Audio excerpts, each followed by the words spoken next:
Olá, meus queridos irmãos, a paz do Senhor Jesus Cristo. Estamos gravando este vídeo originalmente para os membros da Assembleia de Deus dos Milagres. Será postado no grupo, também no meu canal do YouTube. Vamos tratar sobre a ceia do Senhor, fazendo uma introdução sobre o que é a ceia do Senhor e depois respondendo a pergunta: o diácono pode servir a ceia do Senhor em casa? Vamos lá. Bom, o texto que majoritariamente é usado para a ministração da ceia do Senhor está na segunda carta que Paulo escreve aos Coríntios, do capítulo 11, dos versículos 23 a 30. Na verdade, o tratado ali para a igreja de Corinto começa no versículo 27, falando das dissensões, das porfias, do partidarismo que era existente ali.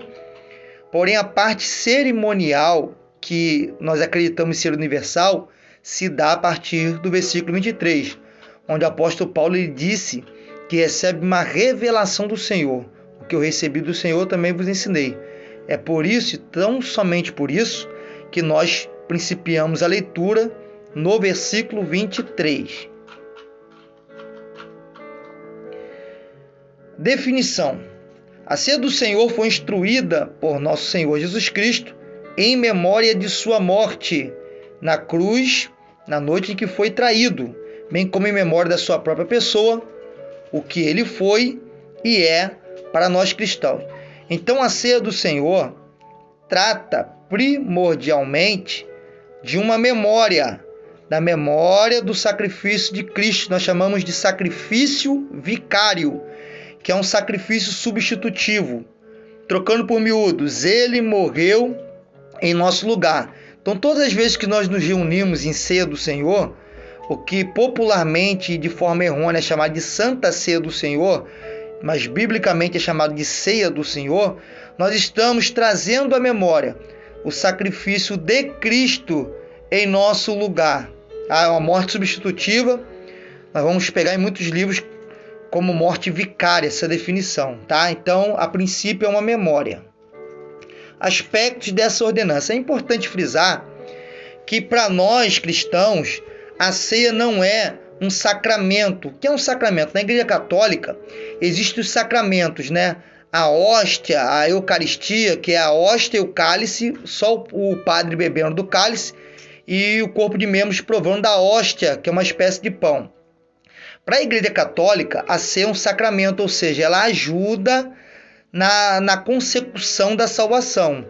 Como nós acreditamos que a nossa salvação é tão somente pela obra de Cristo, que nenhuma das nossas obras, por melhores que possamos ser, elas têm a ver com a salvação, nos fazem conseguir a salvação, porque isso é um ato absoluto do sacrifício de Cristo na cruz. Nós somente aceitamos pela fé, recebemos gratuitamente. Então a ceia para nós é uma ordenança.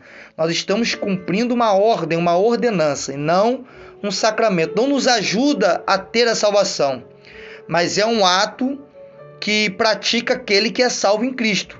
Charles Spurgeon diz o seguinte: a graça que não me transforma não me salva. A graça me salva e continua me transformando. E nesta transformação eu tenho novos hábitos, entre os quais participar da ceia do Senhor com o corpo de Cristo, a qual agora faço parte. Como noiva de Cristo, qual agora faço parte, tá bom? É interessante falar ainda sobre a ordenança e a memória, que a ceia do Senhor é instituída na época da Páscoa, o que para os judeus simbolizava o êxodo do Egito, né? A imigração do Egito para a terra de Canaã, rumo à terra de Canaã. Então ali no ato da Páscoa era imolado um cordeiro, e Jesus é o nosso cordeiro pascual. Quando o cordeiro foi imolado, o sangue dele foi colocado na verga das portas dos israelitas, e o anjo da morte passava por cima. Páscoa, no hebraico, é Pesach, significa passagem. Então, onde havia a marca do sangue, o anjo exterminador não matava. Como somente os israelitas sabiam desse sinal, a casa dos egípcios, ela foi visitada com a morte dos primogênitos. Então, a Páscoa também é um livramento. E no caso de Cristo, morrendo como o nosso Cordeiro Pascual verdadeiro, uma vez que o Cordeiro do Êxodo era apenas uma sombra, nós somos livres da morte e temos direito à vida eterna pelo sangue do Cordeiro.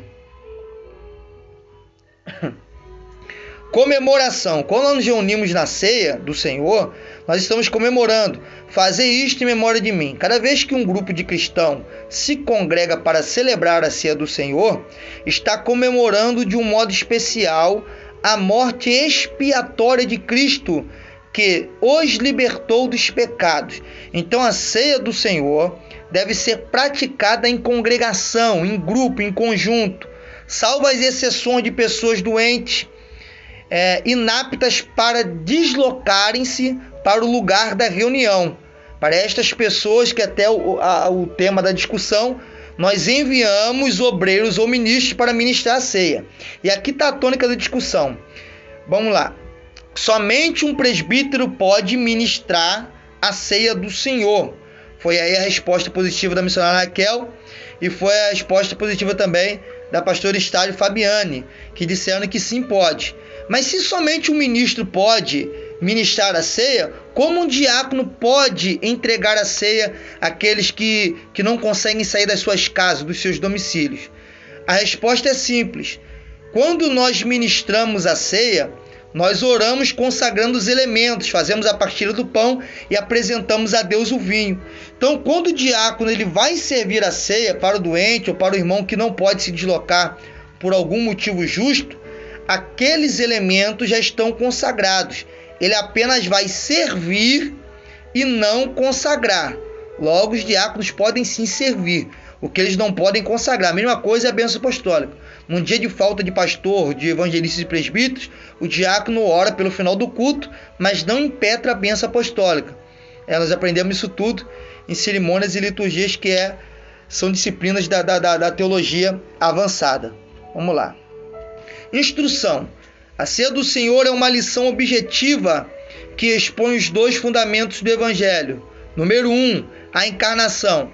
E o Verbo se fez carne e habitou entre nós. João 1,14.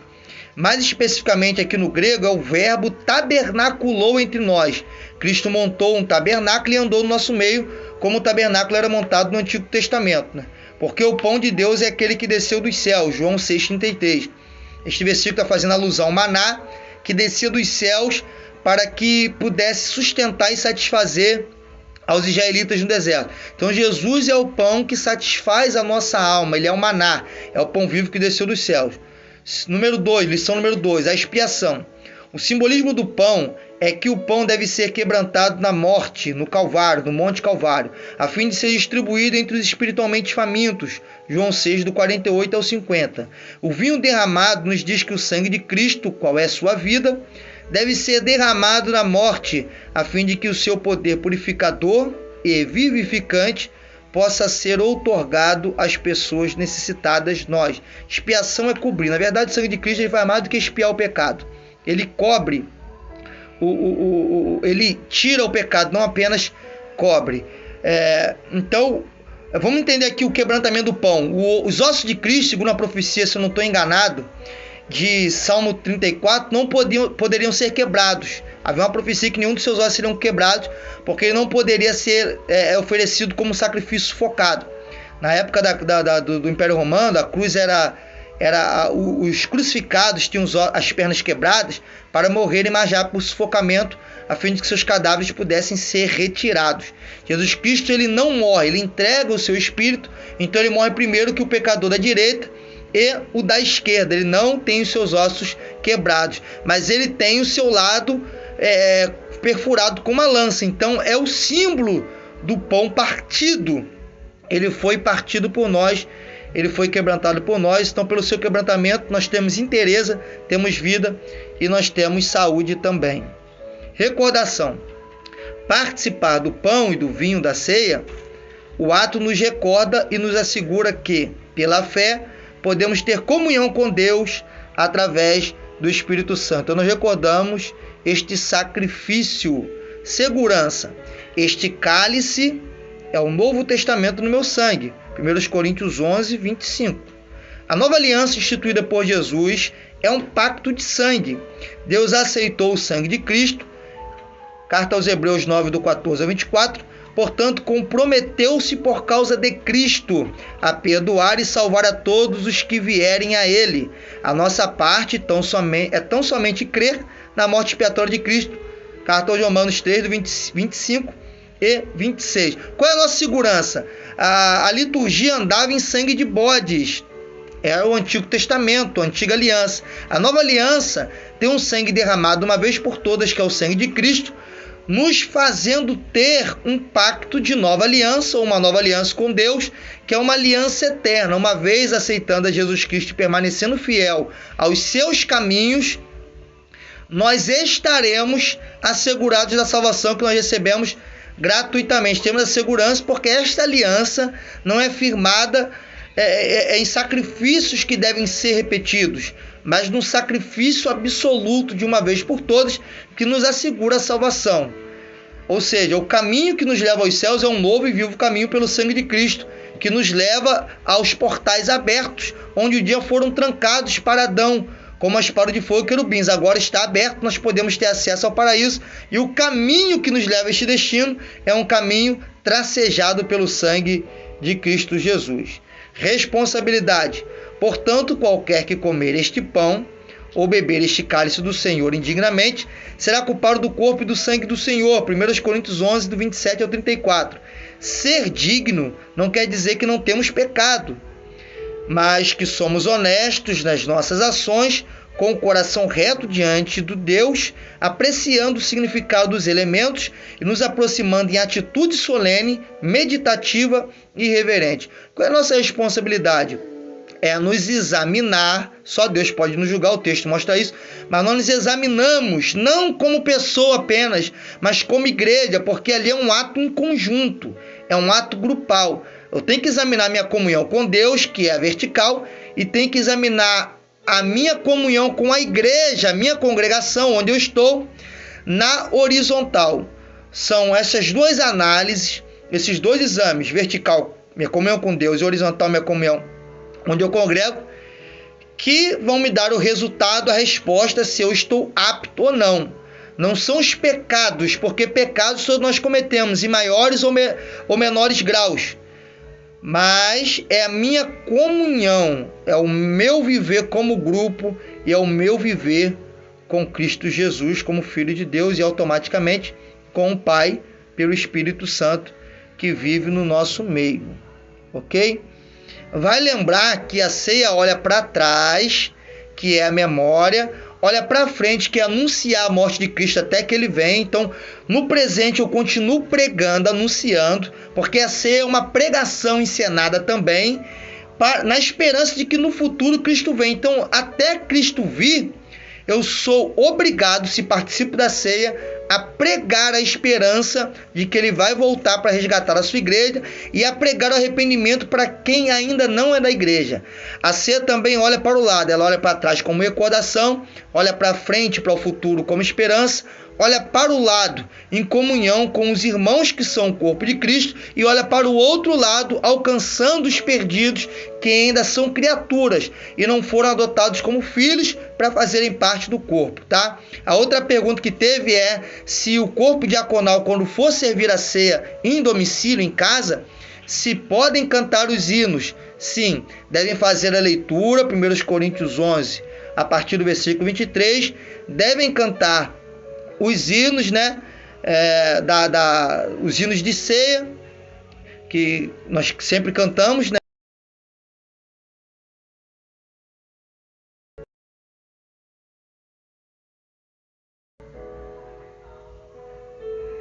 Deve orar, uma vez que os elementos já estão consagrados, e ministrar a ceia ali, porque estão debaixo da autoridade do pastor, ok? Que Deus vos abençoe. Até a próxima.